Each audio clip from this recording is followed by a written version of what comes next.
Assalamualaikum warahmatullahi wabarakatuh. Alhamdulillahirabbil alamin. Hamdan katsiran thayyiban mubarakan fihi kama yuhibbu rabbuna wa yarda. Assalatu wassalamu ala khatamil anbiya'i wasyrafil mursalin Muhammadin wa ala alihi wa sahbihi wa man tabi'ahum bi ihsanin ila yaumiddin. Ibu-ibu, bapak-bapak, jamaah pengawasan bagi kehidupan Allah Subhanahu wa Ta'ala, dari dahulukan semoga dikabulkan kita amiti pengawasan mengenai pindah menikah. Al-Qur'an kita amiti kanti ingin menikah bertadarus Al-Quran sama kira singkau pihak pengawasan itu. Saat pun firman Allah Allah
berdiri kalau ini 89.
wa ya qaumi i'malu ala makanatikum inni amil sawfa ta'lamuna man ya'tihi 'adzabun yukhzihi wa man huwa kadhib wartaqibu inni ma'akum raqib walamma jaa amruna najjayna Syu'aiban walladzina amanu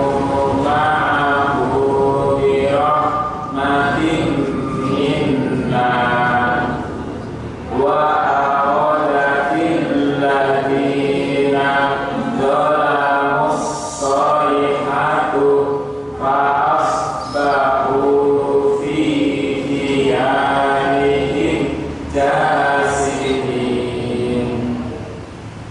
ka'an lam yagnaw fiha ala bu'dan limadyana kama ba'idat samud wa laqad arsalna Musa bi ayatina wa sultanin mubin ila fir'auna wa malaihi fattaba'u amra fir'aun wa ma amru fir'auna birasyid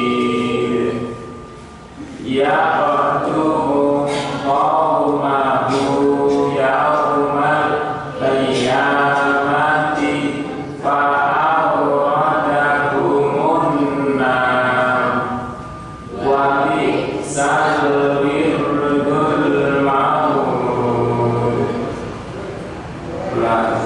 Akan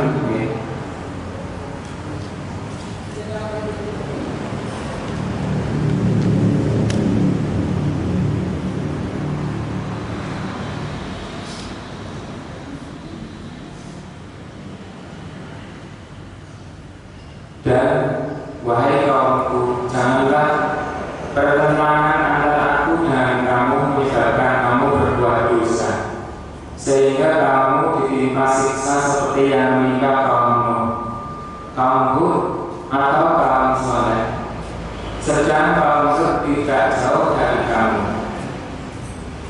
Dan mohonlah ampun kepada Tuhanmu, kemudian bertobatlah kepadanya. Sungguh Tuhanku Maha Penyayang, Maha Pengasih.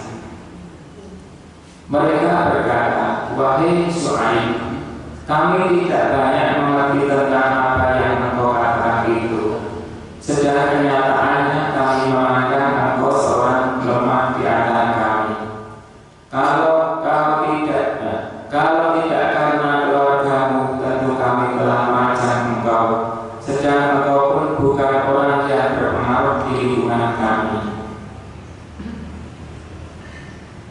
Dia Syu'aib menjawab, wahai kaumku, apakah keluargaku lebih terhormat menurut pandanganmu daripada Allah?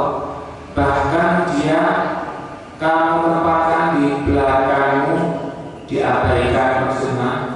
Ketahuilah sesungguhnya pengetahuan Tuhanku meliputi apa yang kamu kerjakan. Dan wahai kaumku, bertaubatlah menurut kemampuanmu. Sungguhnya aku pun bertaubat pula. Kelak kamu akan mengetahui siapa yang akan ditimpa azab yang menghinakan dan siapa yang berdusta. Dan tunggulah, sesungguhnya aku bersamamu adalah orang-orang yang menunggu. Maka ketika keputusan kami datang, kami selamatkan Syuaib dan orang-orang yang beriman bersamanya dengan rahmat kami. Sedang orang-orang yang zalim dibinasakan oleh suara yang mengguntur, sehingga mereka mati bergelimpangan di rumahnya. Seolah-olah mereka belum pernah tinggal di tempat itu.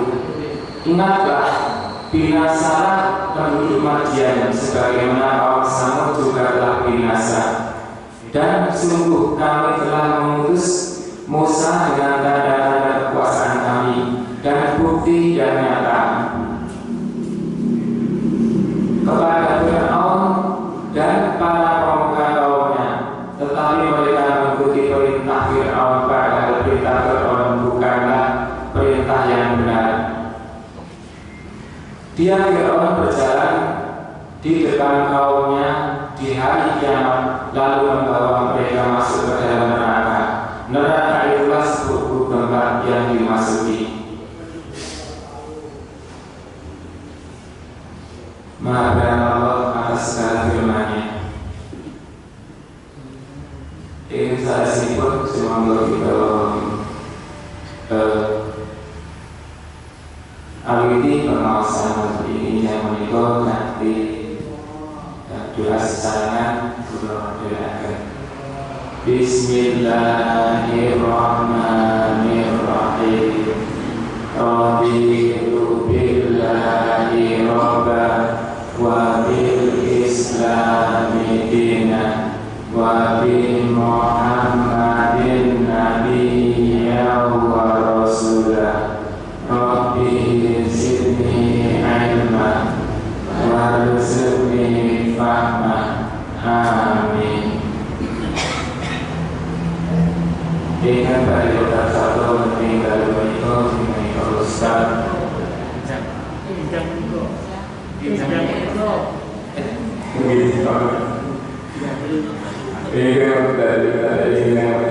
Ustaz Mas'ud SBDI. Mungkin Allah Subhanahu wa Ta'ala bid'ah kita akan kita ambil akan ikut nanti ilmu sehingga agar memberikan kemanfaatan karena kita menikah sangat kita seperti ini. Dokter Sahabat kalau semangat. Assalamualaikum warahmatullahi wabarakatuh.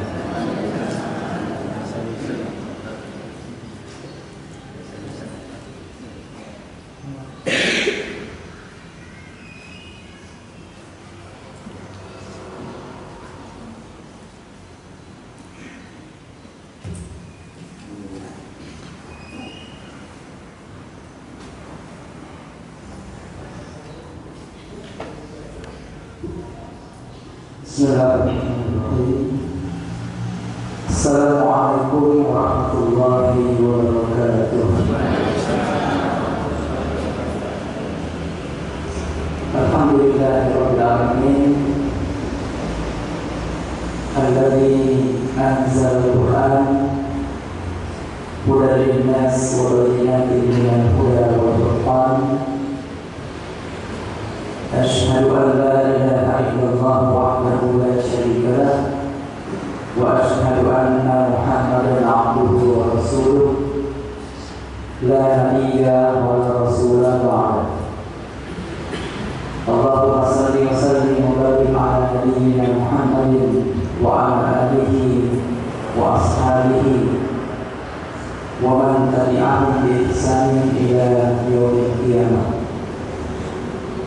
Bapak Ibu yang dimuliakan Allah Subhanahu wa Ta'ala, yang kami hormati para asatidz, para alim ulama, guru-guru kita, tokoh-tokoh masyarakat, serta Bapak Ibu jemaah yang dimuliakan Allah Subhanahu wa Ta'ala.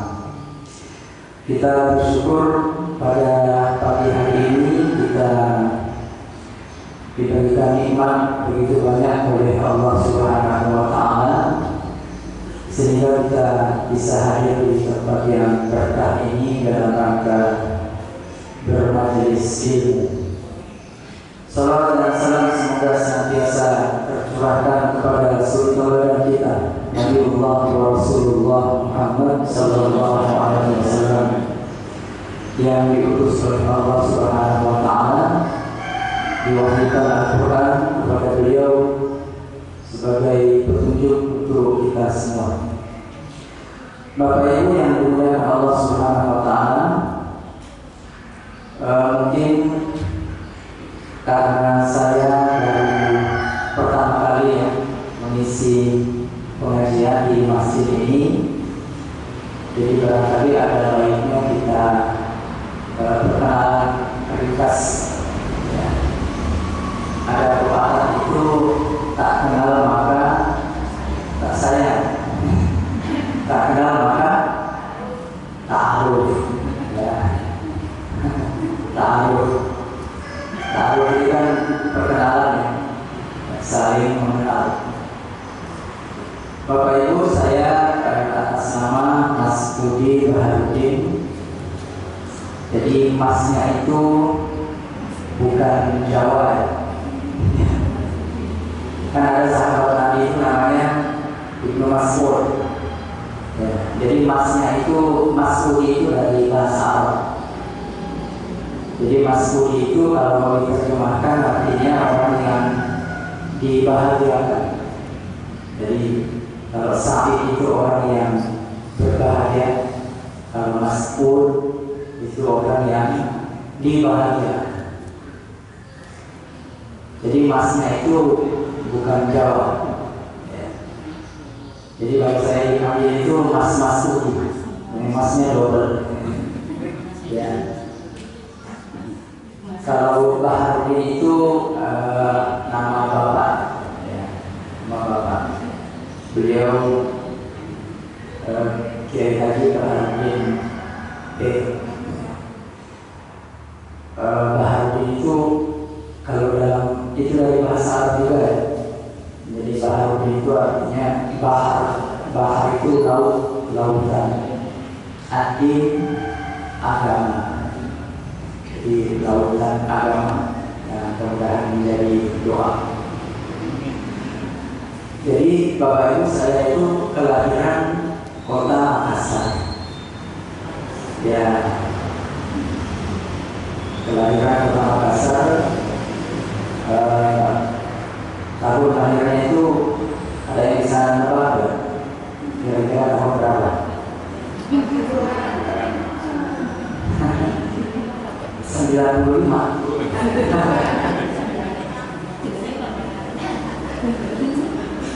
Kalau menurut saya sekarang ada di sana berapa? 30.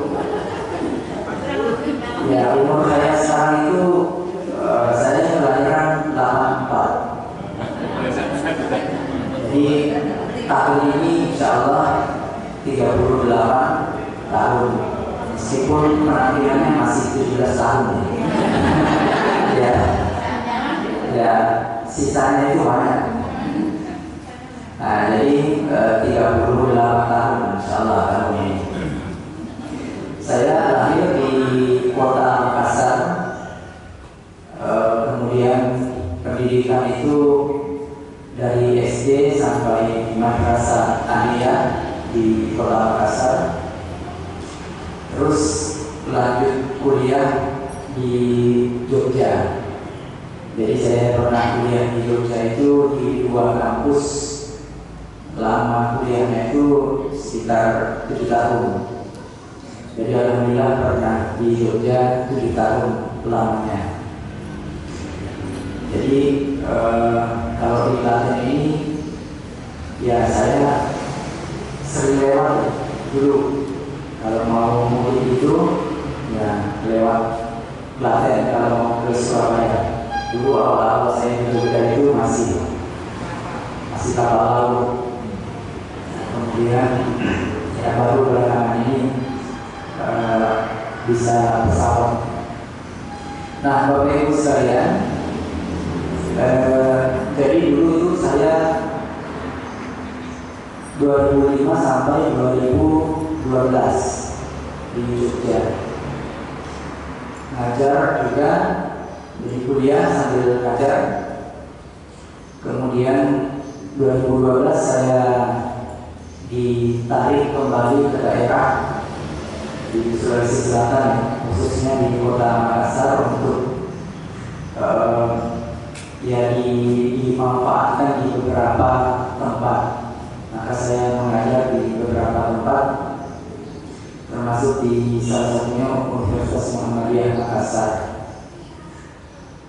Nah, kemudian terakhir itu tahun 2021, akhir 2021, saya kembali ke Pulau Jawa karena ada salah satu pondok pesantren yang memerlukan tenaga direktur. Nah, maka kemudian kami kembali ditarik ke sini di Klaten. Jadi kami diamanahi sebagai direktur di pondok pesantren MBS Prambanan, tapi yang Klaten. Jadi di Prambanan itu ada 2 MBS. Ada MBS Prambanan yang Sleman, ada MBS Prambanan yang Klaten. Kalau MBS Prambanan yang Klaten yang tempat saya itu di Klogo, ya, dekat lapangan. Alhamdulillah kami diamanahi sebagai direktur dan sudah berjalan sekitar 6 bulan ini. Nah, saya kira itu ya perkenalan ringkas kenapa saya ada di sini. Ya.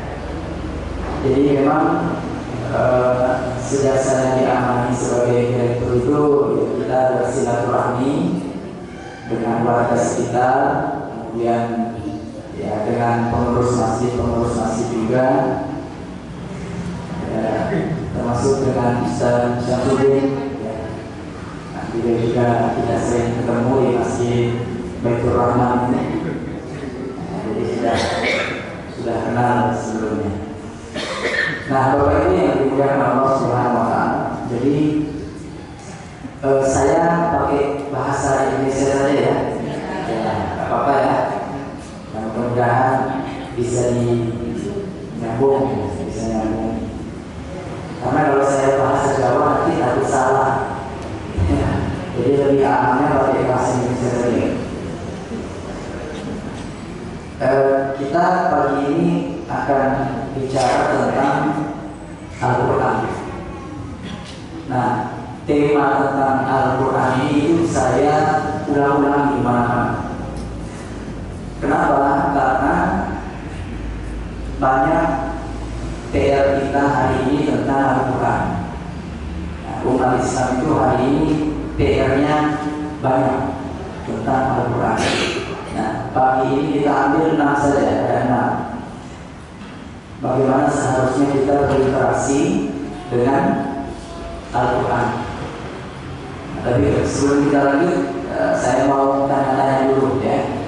Ini sebagai pengantar saja supaya kita mengenal sedikit tentang Al-Quran. Bapak Ibu, Al-Quran itu ada berapa juz? 30 ya. Semua sepakat ada 30 juz. Satu juznya biasanya berapa halaman?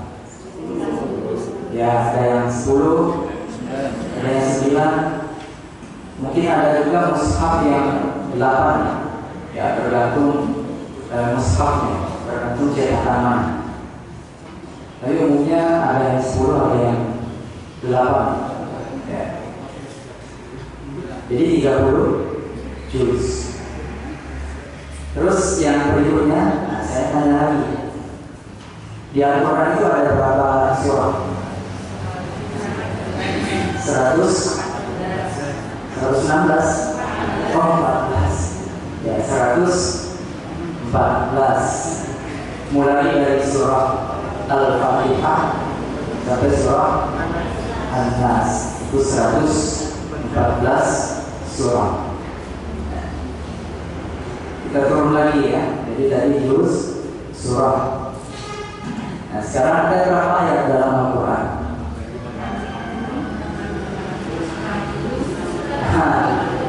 6.666. Ya, betul. Orang Indonesia Ya, 6666. Tapi sebenarnya ya ini diajarkan 6666 itu kita diajarkan sejak kecil mungkin ya. Jumlah ayat Al-Quran itu 6666. Tapi kalau kita buka-buka pendapat-pendapat para ulama itu ada beragam pendapat berapa ayat Al-Quran. Ada yang 6214, ya. Ada yang 6220, ada yang 6236. Tapi yang paling rapi, yang paling kuat itu pendapat yang 6236 ayat. Jadi ada 6236 ayat.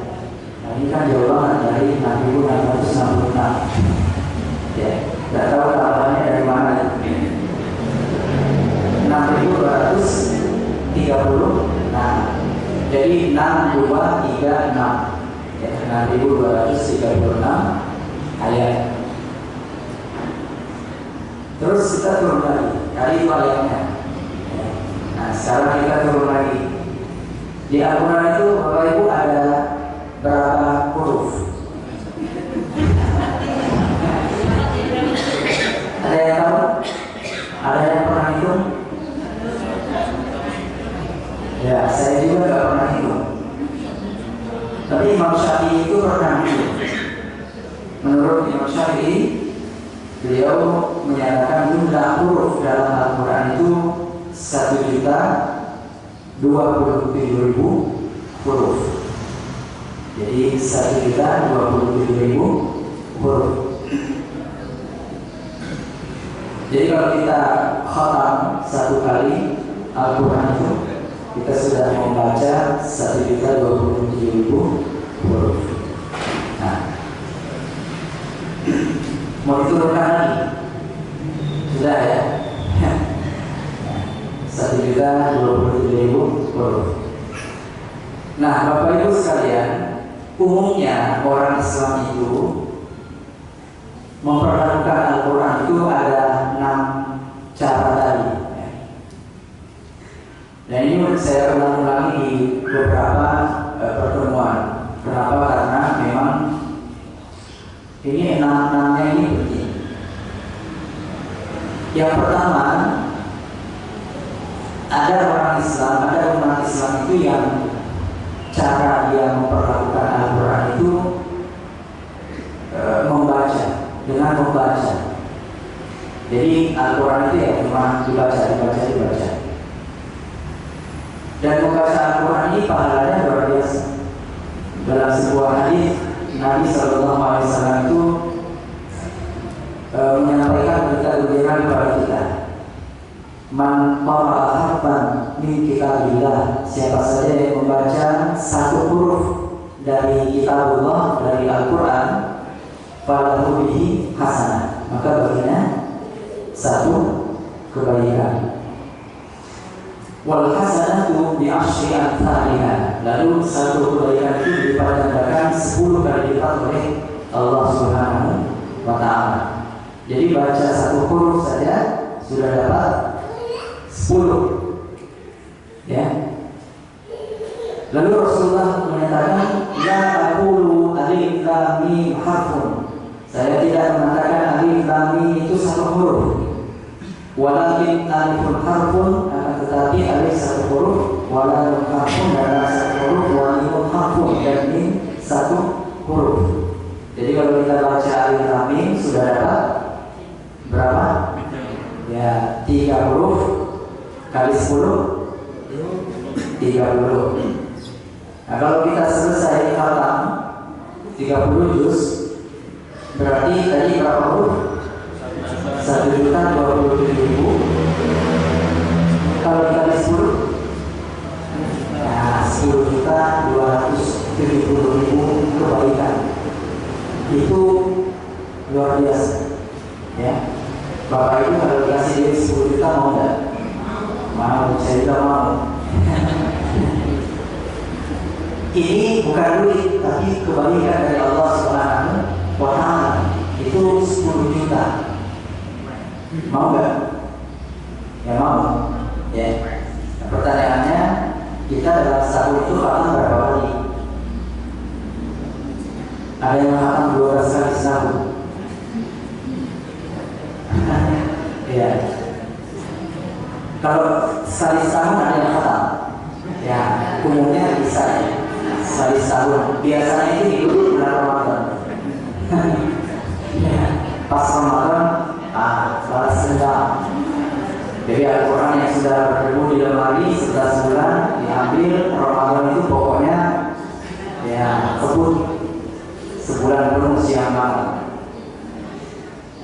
Kalau kita mau khatam tiap bulan sebenarnya bisa dijadwalkan ya. Tadi kan 1 juz itu ada berapa lembar? 10 lembar. Karena kita ambil yang 10 lembar ya. 1 juz itu 10 lembar. Nah kalau kita mau selesai 1 juz dalam 1 hari itu bisa. Setiap selesai sholat 5 waktu kita baca 2 lembar.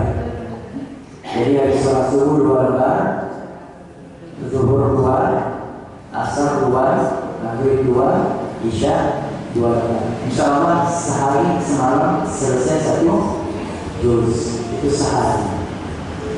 Kalau kita konsisten seperti itu setiap hari dalam 1 bulan berarti selesai 30 juz. Jadi 3 bulan itu bisa total sebenarnya asal konsisten. Nah, cuma masalahnya biasanya ya banyak kesibukan ya. Nah, pagi-pagi begini biasanya habis sholat subuh ke pasar ya, 2 lembarnya melayang. Habis sholat zuhur bagi yang bekerja, nah biasanya langsung masuk kantor lagi 2 lembar melayang lagi.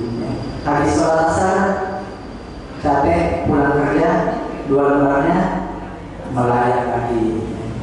Habis maghrib, nah biasanya masih mending habis maghrib sambil istirahat buka-buka mushaf ya.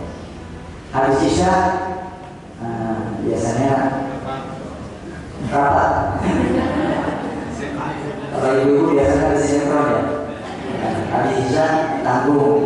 Nah, jadi membaca Al-Quran konsisten itu memang sulit ya. Dan tidak banyak umat Islam yang bisa konsisten seperti itu. Padahal tadi pahalanya luar biasa. Bahkan di hadis yang lain itu disebutkan Iqra'ul Qur'ana fa innahu ya'ti yawmal qiyamah syafi'an li ashabi. Bacalah Al-Quran karena Al-Quran itu di hari kiamat nanti dia akan datang sebagai penolong kita. Jadi pahala bacaan Al-Quran itu akan datang di hari kiamat sebagai penolong kita. Hari di mana tidak ada lagi pertolongan. Mau mengharapkan pertolongan dari anak-anak kita nggak bisa. Mau mengharapkan pertolongan dari orang tua nggak bisa. Masing-masing ngurus diri masing-masing. Nah, salah satu yang bisa tolong kita lihat akhirat itu adalah bacaan Al-Quran kita. Nah, maka mari kita biasakan membaca Al-Quran. Itu baru membaca. Nah, tapi ada berita buruk ini. Di Indonesia ini menurut data itu ada 65% orang Indonesia itu nggak bisa baca Quran. Ini 65% itu besar ya. Ada yang tahu jumlah umat Islam di Indonesia sekarang berapa? Biasanya tiap akhir tahun itu keluar datanya. Ya. Kalau kita buka data yang tahun lalu, akhir tahun 2021 per 31 Desember 2021 itu jumlah umat Islam Indonesia itu 237 juta. Jadi 237 juta. Itu dari 89% populasi Indonesia. Jadi di Indonesia ini 89% orang Islam. Itu menurun ya, dulu di atas 90%. Tapi sekarang sekitar 89% orang Indonesia. Itu jumlahnya orang Islam di Indonesia itu 237 juta. Nah, kalau kita ambil yang 65% tadi yang nggak bisa baca Quran, berarti Indonesia ini ada sekitar 150 juta orang yang nggak bisa baca Quran. 150 juta itu orang semua, ya nggak bisa baca Quran. Itu baru membacanya saja. Itu baru membacanya saja kita sudah ada PR besar. Nah, ini ceritanya gimana? Ya, kalau bukan karena kemujizatan Al-Quran, itu sulit dihafal. Nah, anak kecil saja yang seperti itu, yang punya kelainan yang dengan otaknya itu ternyata bisa hafal Al-Quran. Nah, kita yang normal-normal saja ini sudah hafal berapa juz? Ya. Bahkan dia itu hebatnya ditanya saja, ya, temanya, ditanya tema tentang ini surah apa, ayat berapa, itu bisa disebutkan. Atau dibacakan kemudian dia sambung, itu bisa. Bahkan disebutkan saja, dibacakan ayatnya terus dia ditanya ini surah berapa, surah apa, ayat berapa, dia bisa jawab. Nah, ini kan luar biasanya Al-Quran. Kalau orang hafal buku biasa, ditanya ini halaman berapa, ya mungkin nggak tahu, tapi Al-Quran bisa dihafal. Nah, inilah kemuliaan Al-Quran. Nah, maka kita sebagai seorang Muslim, kalau bisa selain bisa membaca, ya kita berusaha menghafalkan Al-Quran. Nah, dulu para sahabat Rasulullah itu menghafalkan Al-Quran karena memang Al-Quran itu berulang hidup. Jadi kalau menghadapi masalah hafal itu, ya ayatnya gampang dipanggil keluar, ya. Nah, karena dihafal. Ayat tentang puasa, surah apa, ayat berapa? Al-Baqarah ayat, ya ini sudah hafal semua. 183. Tapi kalau yang lain, ya nanti bisa kita sambil berproses, ya, menghafalkan Al-Quran.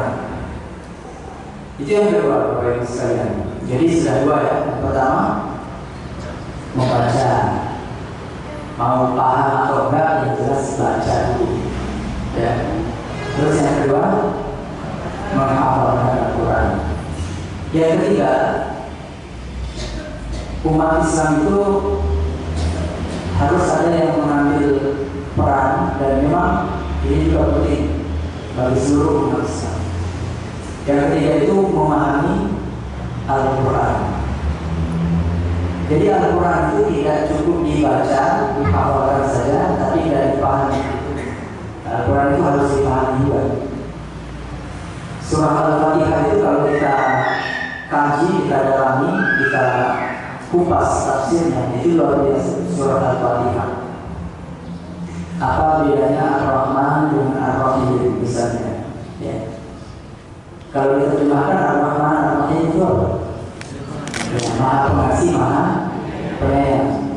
Itu terjemahan Indonesia. Tapi kalau kita kaji tafsirnya dengan pendekatan bahasa Arab misalnya, ya, itu kan Ar-Rahman dengan Ar-Rahim kan beda. Kalau Ar-Rahman itu kasih sayang Allah itu diberikan kepada semua makhluknya, termasuk untuk orang kafir pun diberi nikmat oleh Allah SWT. Ya. Orang Islam dengan orang kafir sama-sama bernafas atau tidak?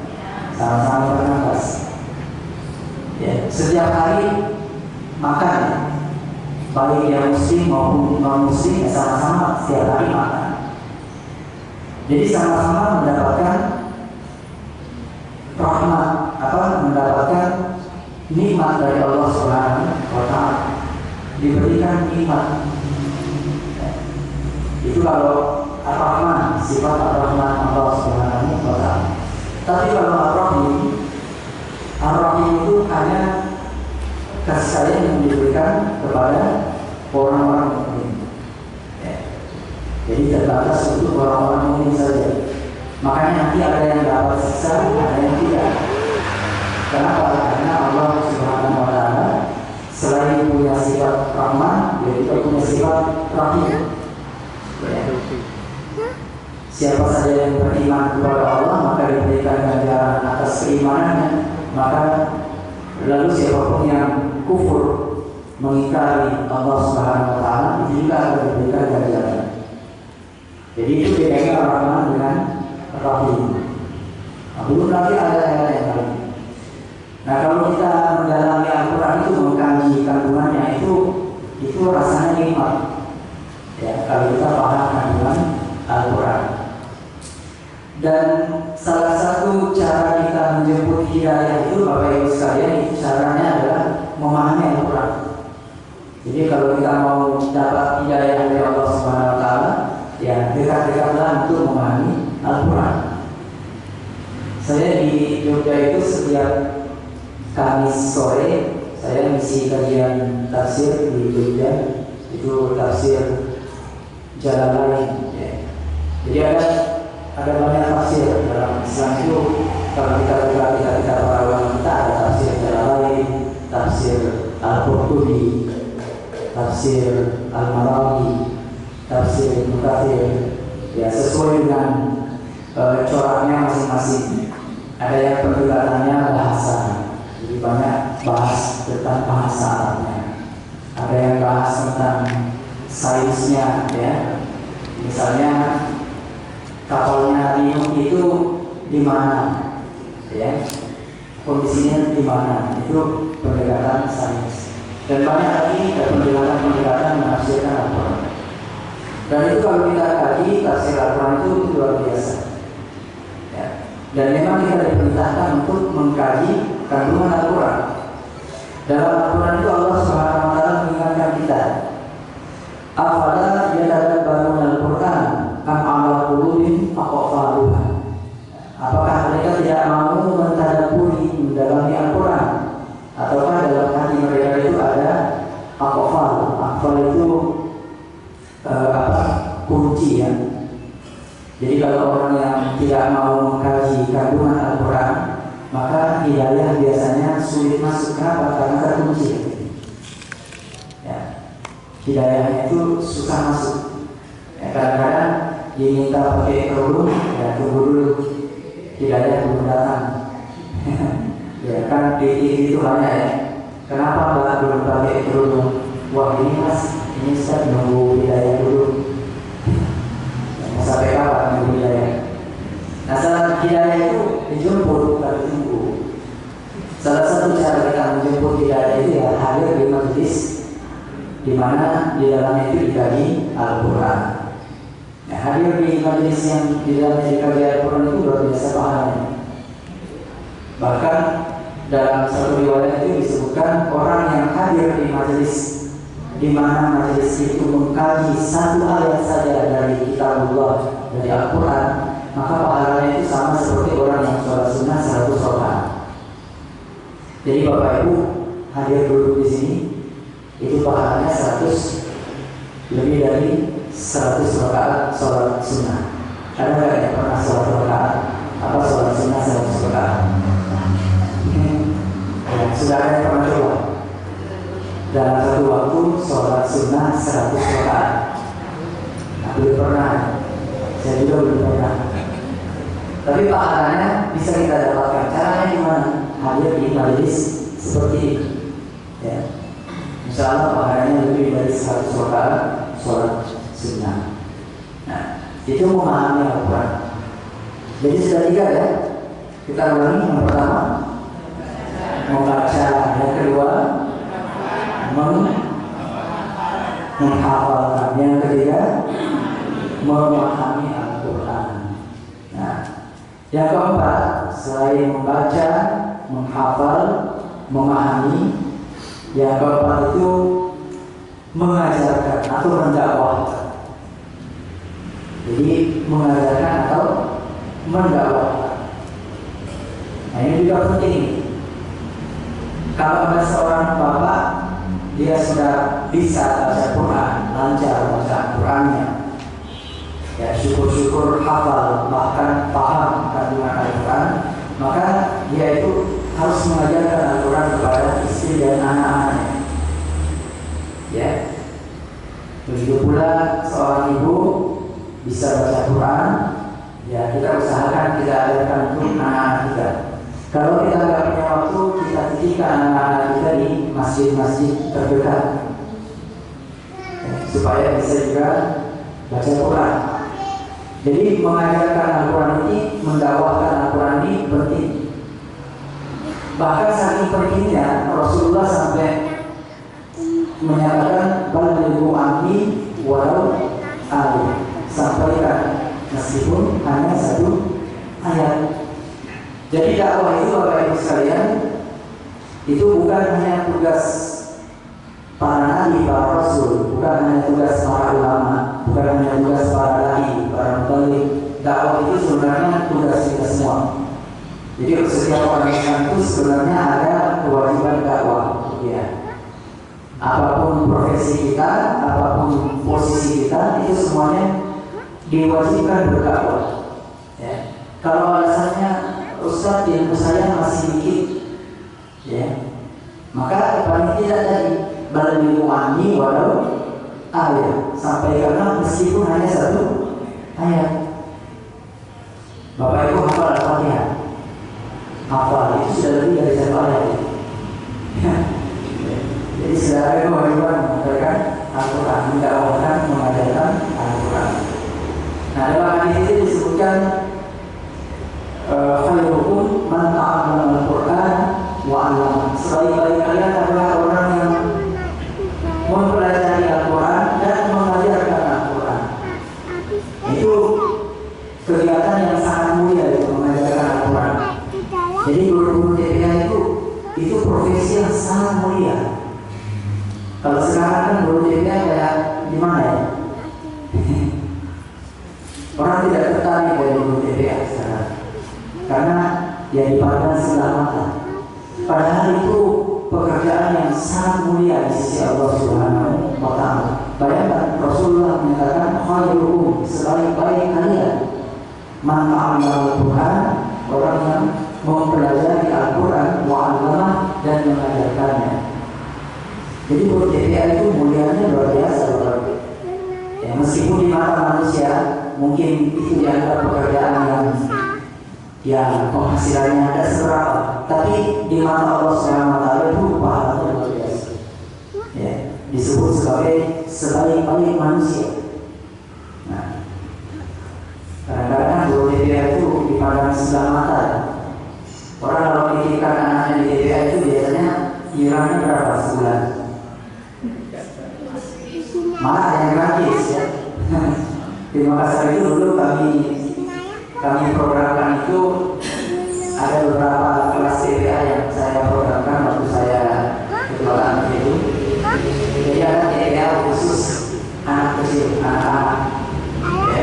Kemudian ada TPA khusus remaja, kelas SMP, ya, pemuda SMA, ya. Kemudian ada kelas TPA dewasa, pemuda-pemudi, ya, yang mungkin dia pernah belajar Quran waktu kecil, tapi karena nggak pernah buka Quran lagi, akhirnya bacaannya sudah nggak jelas. Maka di waktu dia SMA, ya kita fasilitasi lagi TPA pemuda. Bahkan dulu kami buka TPA untuk lanjut usia. Ya, dulu kami pernah ada program di masjid-masjid yang lain itu TPA untuk orang-orang yang lanjut usia. Nah, biasanya kan orang yang sudah lanjut usia itu umumnya putus asa, ya. Ngapain lagi belajar Ustaz? Udah gak lama. Ya, sudah gak lama lagi, ya. Padahal dalam Islam itu kita itu lagi belajar dalam Islam. Ya, utlubul ilma minal mahdi ilal lahir, tuntutlah ilmu dari ayunan, dari kecil ila lahir sampai yang lahir. Jadi kita diperintahkan dalam Islam belajar itu seumur hidup. Jadi kalau ada program wajib belajar 9 tahun, di Islam itu wajib belajar seumur hidup. Jadi bukan wajib belajar 9 tahun saja dalam Islam, tapi wajib belajar seumur hidup. Bahkan kalaupun ajal kita besok, hari ini kita tetap harus belajar. Itu saking pentingnya ilmu dalam Islam, ya. Nah ini belajar mengajar Al-Quran, yang mengajarkan dan mempelajari Al-Quran. Nah ini penting bagi kita. Jadi Bapak Ibu yang mungkin masih ada di lingkungan kita, barangkali masih ada orang-orang di lingkungan kita yang baca Al-Qurannya masih sulit, ya, bahkan ada yang masih nol sama sekali. Nah itu sebaiknya memang dibuatkan program ya, khusus untuk beliau-beliau. Dan itu mulai dari anak kecil sampai orang tua semuanya harus di cover, dibuatkan program untuk mempelajari dan mengajarkan Al-Quran. Itu mendakwahkan Al-Quran, menyampaikan Al-Quran. Ini yang keempat. Jadi sudah empat ya. Yang pertama diulang lagi, membaca, terus menghafal, memahami. Yang keempat ya mendakwahkan atau mengajarkan Al-Quran. Yang kelima, bisa beda berapa? Nah, beda berapa? Sampai 6 itu selesai. Oh ya, sampai semampunya. Yang kelima, selain kita membaca, menghafal, memahami, mendakwahkan atau mengajarkan, yang kelima itu kita menjadi pembela Al-Quran. Membela Al-Quran. Kenapa kok harus jadi pembela Al-Quran? Kita ini Bapak Ibu sekalian hidup di akhir zaman. Akhir zaman itu banyak fitnah-fitnah, banyak ujian-ujian, cobaan-cobaan, termasuk cobaan yang berkaitan dengan Al-Quran. Itu beberapa waktu yang lalu itu ada orang yang mengusulkan supaya 300 ayat Al-Quran dihapus. Ya, benar ya? Benar. Nah, ada yang mengusulkan 300 ayat Al-Quran itu supaya dihapus. Katanya 300 ayat ini berpotensi radikalisme. Ya. Ini kan pelecehan ya. Ini pelecehan terhadap Al-Quran. Nah kalau kita tidak tampil membela Al-Quran, maka nanti akan muncul orang-orang seperti ini. Ya. Di masa Rasulullah saja itu sudah ada orang-orang yang melecehkan Al-Quran. Lalu sahabat-sahabat Rasulullah tampil untuk membela Al-Quran. Nah kita juga di zaman ini banyak juga yang melecehkan Al-Quran. Dulu di suatu kampus itu ada dosen yang dia di depan mahasiswanya itu dia angkat Al-Quran. Nah, kemudian dia bilang ini cuma buku biasa. Ini cuma kertas, nah, seperti buku-buku pada umumnya kata dia. Lalu dia lemparkan Al-Quran itu ke lantai, terus dia injak Al-Quran. Nah, lalu ada mahasiswa satu orang, dia ngomong, lalu dia berdiri, dia ngomong, kata dia ini tingkat dosen kita, ini buku biasa. Ya, jadi dosen itu nulis buku ya untuk panduan kuliah mahasiswanya. Nah, mahasiswa ini berdiri, dia ngomong, ini buku ini juga ini buku biasa. Jadi tidak perlu terlalu hormat amat. Dia lemparkan buku yang ditulis dosennya itu, kemudian dia tidak ingat. Kira-kira reaksi dosennya gimana? Tersinggung ya, marah. Nah manusia saja ketika dia punya karya kemudian dilemparkan seperti itu, dia ingat marah. Gimana dengan Allah Subhanahu wa Ta'ala? Bagaimana murkanya Allah Subhanahu wa Ta'ala? diperlakukan seperti itu. Ya, baik itu mushafnya, fisiknya. Jadi kita itu memuliakan Al-Quran. Fisiknya saja kita harus muliakan. Maka cara membawa mushaf Al-Quran itu ada adat-adatnya. Ya, cara membawa mushaf Al-Quran itu Bapak Ibu sekalian itu ada adat-adatnya. Itu diletakkan di dada kemudian dibawa seperti ini. Ya, nggak seperti bawa buku-buku biasa. Apalagi bawa HP gini ya. Ya, atau gini ya. Mushaf Al-Quran itu kalau kita belajar adat-adat memperlakukan Al-Quran itu cara membawa mushaf Al-Quran pun ada adatnya. Ya, seperti tadi diletakkan di dada itu. Nah, jadi sekarang kita hidup di akhir zaman yang banyak fitnah, banyak ujian, termasuk ujian tentang Al-Quran. Mulai dari yang memperlakukan Al-Quran itu secara tidak baik, secara fisiknya, mushafnya, sampai pada ya itu tadi karena Al-Quran dirusak, ya diusulkan supaya 300 ayat Al-Quran dihapus. Itu kalau mengusulkan dihapus 300 ayat Al-Quran itu kan melecehkan Allah Subhanahu Wa Taala. Kalau dia mengatakan Al-Quran itu dihapus 300 ayat karena mengandung radikalisme, berarti dia menuduh Allah itu dulu salah mewahyukan 300 ayat itu. Ini kan parah. Ya. Nah, kalau kita sebagai orang Islam itu diam saja, tidak tampil untuk membela Al-Quran, maka nanti akan bermunculan orang-orang seperti itu.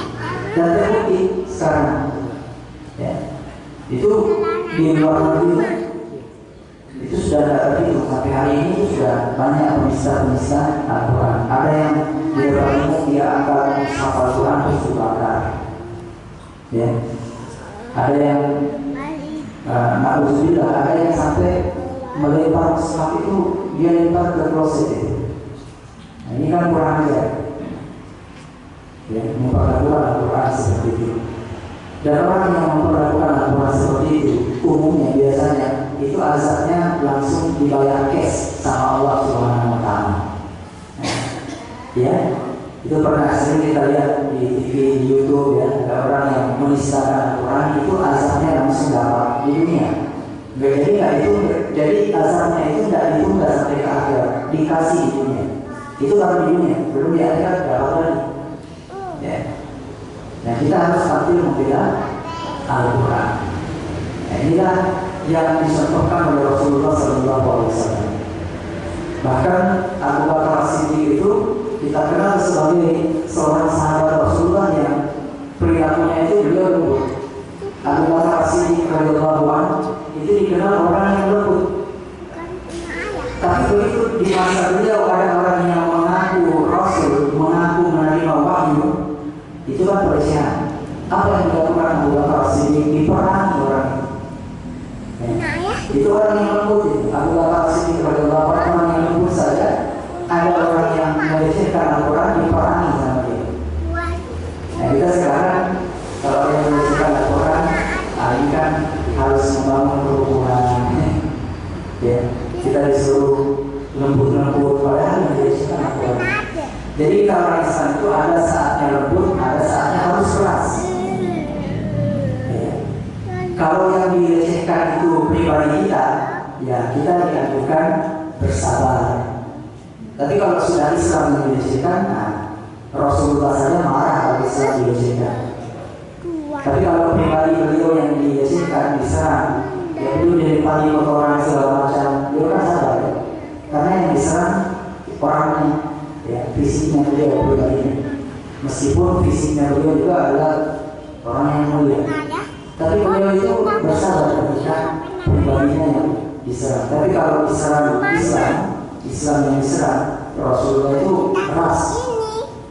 Ya, bagaimana beliau itu mengumpulkan orang-orang yang yang menistakan agama itu, beliau kumpulkan dan kemudian diberikan dieksekusi, diberikan hukuman yang setimpal oleh Rasulullah SAW. Itu harus keras. Jadi ini bukan soal radikal tidak, tapi memang seperti kita sikap kita sebagai seorang muslim seharusnya ya kita tampil membela Al-Quran. Paling tidak kita membela Al-Quran itu dengan lisan kita. Kalau tidak bisa, ya, kalau kita tidak punya kewenangan, kita tidak punya kekuasaan, kita tidak punya kemampuan, ya, kita punya lisan, kita gunakan lisan kita untuk membela Al-Quran. Nah, ini yang kelima. Jadi saudara Bapak Ibu, kelima ya, membaca, menghafal, memahami, mengajarkan, mendakwahkan, terus membela Al-Quran. Terakhir, yang keenam, selain kita membaca, menghafal, mengajarkan atau mendakwahkan, memahami, ya, kemudian yang terakhir tadi membela. Nah, yang keenam itu menerapkan Al-Quran. Jadi Al-Quran itu harus diterapkan. Al-Quran ini kalau cuma dikaji di majelis taklim, itu tidak akan, tanpa diterapkan itu tidak akan bisa jadi pedoman hidup. Padahal fungsi Al-Quran itu adalah hudan linnas. Nah, kemarin kan kita Ramadan, dalam Al-Quran itu ada firman Allah, Syahrul Ramadan alladzi unzila fihi Al-Quran. Bulan Ramadan itu bulan turunnya Al-Quran. Apa fungsinya Al-Quran? Disebutkan di ayat itu. Hudan linnas sebagai petunjuk bagi manusia, wabayyinatin minal huda, dan menjelaskan petunjuk-petunjuk itu. Kemudian wal furqan, Al-Quran itu berfungsi sebagai Al-Furqan. Apa itu Al-Furqan? Pembeda. Pembeda mana yang baik, mana yang buruk, mana terpuji, mana tercela, mana halal, mana haram, ya, dan seterusnya. Itu pembeda.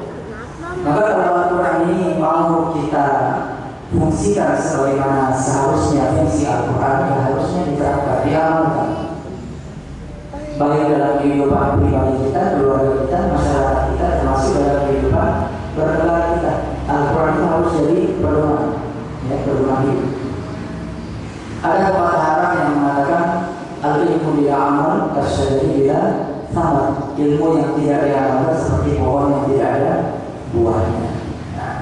Nah, mudah-mudahan dengan 6 ini cara kita memperlakukan Al-Quran, mudah-mudahan Al-Quran itu bisa menjadi pedoman hidup bagi kita semua, dan semoga hidup kita diberkahi dengan Al-Quran. Dan kali itu yang bisa kami sampaikan Bapak Ibu sekalian, karena waktu kita terbatas, ya. Jadi kita ulangi lagi ada. Nah, pertama membaca, menghafal. Yang ketiga memahami, Bapak mendakwahkan atau mengajarkan. Yang kelima membela Al-Quran. Yang keenam menerapkan atau mengamalkan Al-Quran. Mudah-mudahan bisa dipahami dan bermanfaat baik untuk diri pribadi kami maupun untuk kita semua. Mari kita tutup dengan bersama-sama membaca hamdalah Alhamdulillahirabbil alamin dan doa kafaratul majelis. Subhanallah wa bihamdihi asyhadu an la ilaha illa anta astaghfiruka wa atubu ilaik.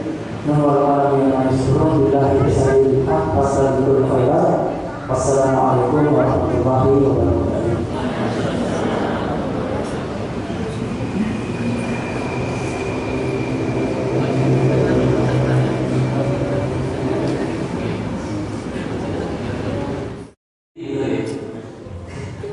Lelonis 6 bulan yang lalu sebab ditugaskan dari yayasan, karena tugasnya di MBS Perambanan Klaten Persinan.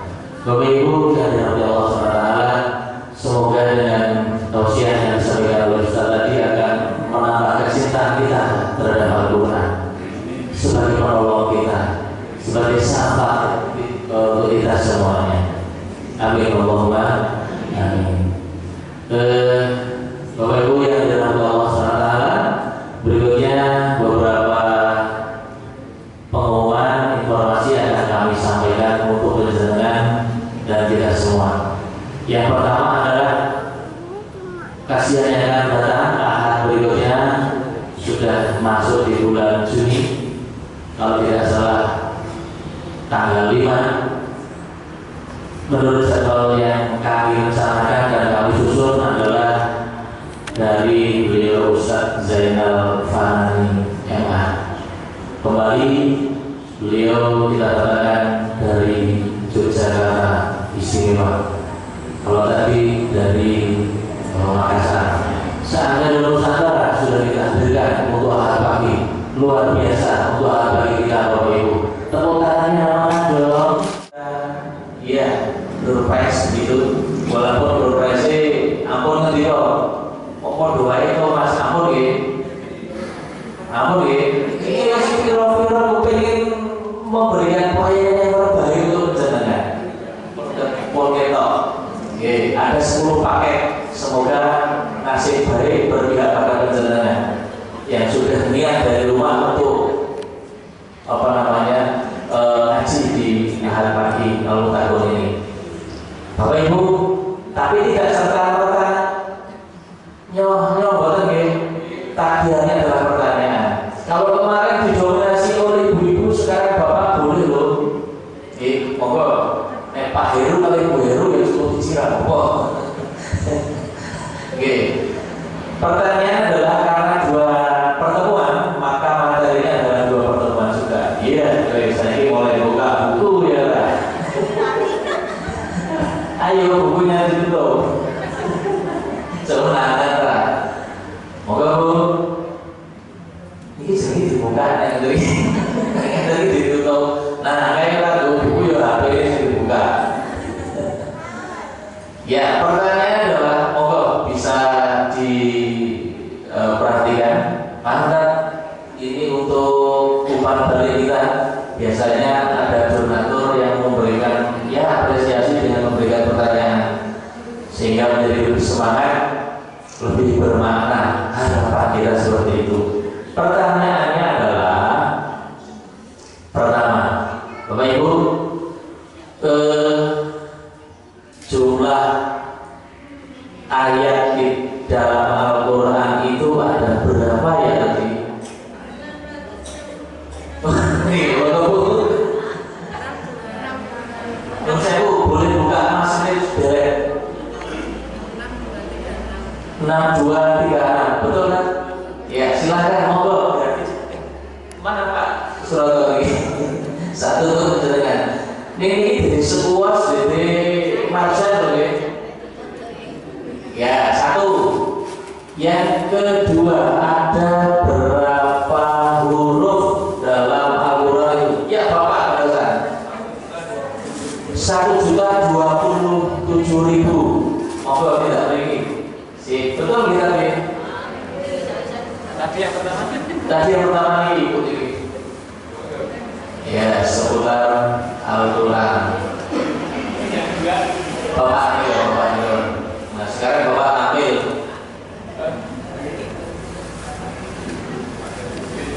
Semoga manfaat barokah. Nah, dirusik kinclok kabeh. Makanya sih sudah desain mana? 2. 8 biasanya sedoso. Baik Bapak Ibu, yang berikutnya adalah ketika kita berhubungan dengan Allah, berinteraksi melalui Al-Quran, ada beberapa cara. Ini disi-disian, kalau saya ngerti. Sebutkan satu saja. Oh, ini kok membaca Al-Quran harus 2.000. Yang kedua, Bapak menghafal wis kilo. Nah, cepat aku ini. Yang berikutnya, Bapak kali dulu memahami ini. Yang berikutnya, saya pertanyaannya dulu.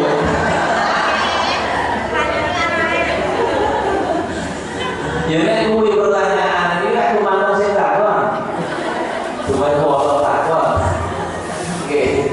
Saya tadi di awal mengatakan kita kolaborasi dengan pertemuan yang lalu di Selini. Harus pasut diapalin sih kalau. Jepun yang punya satu yang cerdas itu seperti ini lah. Bermenake. Oke. Kembali ampun ke susu dengan pertanyaan nggih. saya refresh. Pertanyaannya adalah, orang yang berpuasa itu akan menemui dua kebahagiaan. Satu, saat bertemu dengan Roh Tuhannya. Beres. Terus saat ini sisi menang. Nomor loro niku sedang berbuka saat berbuka puasa nggih. Nek diparingi matur pripun? Lah iki juga diajari sebetulnya. Iki yang refresh iki. Kita Pak. Saya tiga. Ya. Orang yang berpuasa, setiap kali kita mau hilang lagi. Orang yang berpuasa dan merampungkan saat di Ramadan itu, menyelesaikan puasa di Ramadan, tentu dia akan mendapatkan beberapa kecerdasan sebagai seorang mukmin. Jadi orang mukmin muslim itu harus cerdas dengan yang diakuinya, dengan agamanya. Kecerdasan saat merampungkan puasa Ramadan adalah satu, berupa kecerdasan apa? Sisi, ya. Intelektual sisi, ya. Wah ini ngandang gue tak pilih. Pokok intelektual. Dua, ibu. Spiritual. Wah ini luar biasa. Kapan ini saya memberi jawaban ini? Ibu ini ke belakang. Wah ini wajib hukumnya harus terima ini. Saya tahu perjalanan numpuk tapi barokahnya beda ini ibu. Perkara jalan tapi di saus ini pun beda masalahnya. Oke. Wah ini barokah lho ngurusin beda ini bu. Oke. Iya, ini pertanyaan. Dulu terakhir, intelektual, spiritual, emosional itu luar biasa. Tepuk tangan buat anak kita. Saya kurang tepuk tangan, ya tak tepuk tangan itu luar garis sing ngomong. Gak bilang dua itu sedang kok. Bapak Ibu demikianlah serba-serbi anak kita. Semoga manfaat, barokah dan menjadi lebih menarik lagi di akad yang akan datang. Menarik dari sisi materi, menarik dari sisi yang lain, sehingga penjelasannya lebih tertarik dan menambah niat untuk semangat untuk berangkat di ahad pagi Al-Mutakun yang kita cintai ini. Yang terakhir informasinya adalah Bapak Ibu, setelah Syawal bulannya adalah dan setelah Zulqa'dah adalah Zulhijjah. Ada momentum peristiwa hari raya bagi umat Islam yang paling besar di antara yang lain. Sampai masih saya mengatur pertama kali memberikan tawaran kepada kita semua bagi yang akan ikut untuk ibadah kurban mulai tahun ini Masjid Raya Mutakun menerima akan atau menghibur dari Bapak Ibu jamaah yang ikut kurban di Masjid Al-Mutakun ini. Sekali lagi pengumuman disampaikan bahwa mulai tahun ini sudah kita mulai bahwa untuk ibadah kurban Masjid Al-Mutakun sudah memulainya. Maka artinya bukan memulai kok DPO Ramo boten, karena di samping kiri kanan kita adalah dari warga Nangkro, ada kok dari sebelah barat Kopla, Nangkro, dan Harjo. Nah tapi yang ini adalah khusus dari takmir Masjid Raya Mutakun beserta yayasan pun menerima dari Bapak Ibu semua yang ingin berkontribusi ikut berperan serta dakwah kita bersama dalam hal ibadah kurban dengan biaya 3 juta rupiah. Betul ya Pak Tua? 3 juta rupiah. Ini sudah termasuk untuk operasional proses kurban itu sendiri. Nah, yang dapat kami sampaikan dan yang paling akhir sebelum kotor sudah ada pasukan untuk sarapan pagi sebagai penyehat jasmani. Kalau tadi rohani, sekarang diimbangkan semoga manfaat barokah yang memberikan dan manfaat kita semoga menjadi tambah sehat lahir dan batin. Amin. Monggo mangke saged kami kanthi schedule Abdul Rahman Menggali. Kalau mau sampai ditutup ini Ustaz masuk Bahrudin dan dari saya pengurus manakala menyampaikan ngadosi panjenengan kirang dados sarana panjenengan namungnya bertubuh seluruh dari sisa mutur sami. Sudah pinanggih acaripun menawi mangke sampun Badi kutur namun dari Gusti Mutur mugi rahayu yang sami pinanggih. Sudah izin. Assalamualaikum warahmatullahi wabarakatuh.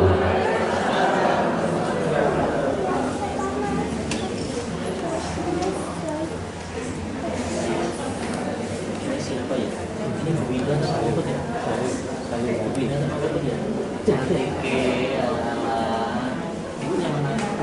Yang ngaji di tempat Thailand. Oh iya. Tahu mana? Kawin.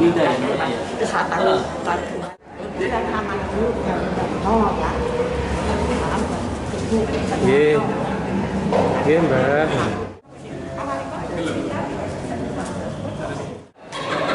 Tak rekam. Saya ngayu tak foto.